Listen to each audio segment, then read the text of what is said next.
ඕම් ශාන්ති අවස්ථාවන් ප්‍රයෝජනයට පත් කර ගන්නා කලාවේ තුළ අද අපි බලන්නේ මා වැඩ කටයුතු කරන විට මාගේ මානසික ශක්තිය විනාශ වී නැති බව සහ ප්‍රයෝජන වෙලා තිබෙන බව ගැන දැනගන්නේ කොහොමද?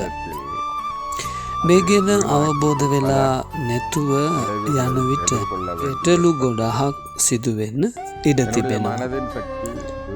අපගේ මානසික බලය අන් අයගේ යහපත වෙනුවෙන් විතරක් භාවිතා කරන විට ඒක ප්‍රයෝජන වෙලා තිබෙන බව ස්ථිර වෙනවා.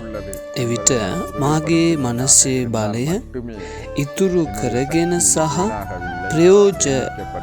ප්‍රයෝජන කරගෙන යනවා කියන තෘප්තිය ඇති වෙනවා. නැතුව මාගේ පෞද්ගලික බලහීනය ගැන මාගේ අතීතය ගැන හෝ අනාගතය ගැන වැඩියෙන් සිතාගෙන යන විට සමහර විට ඒකේ සාර්ථක ප්‍රතිඵලය ලබා ගන්නට හැකි වෙනවා. ඒ කියන්නේ ධනය, නම, ගෞරවය වැනි දේවල් ලැබුණට ඒක මට සම්පූර්ණ සදාකාලින තෘප්තිය ලබා දෙන්නේ නැහැ.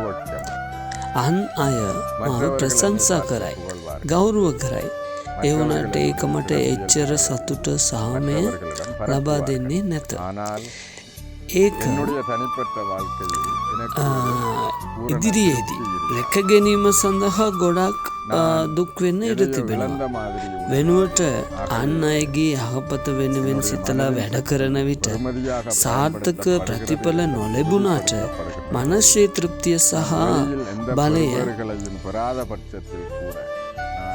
අත්විඳීමට හැකි වෙන අතර ඒක මට හොඳ අනාගතය ලබා දෙයි.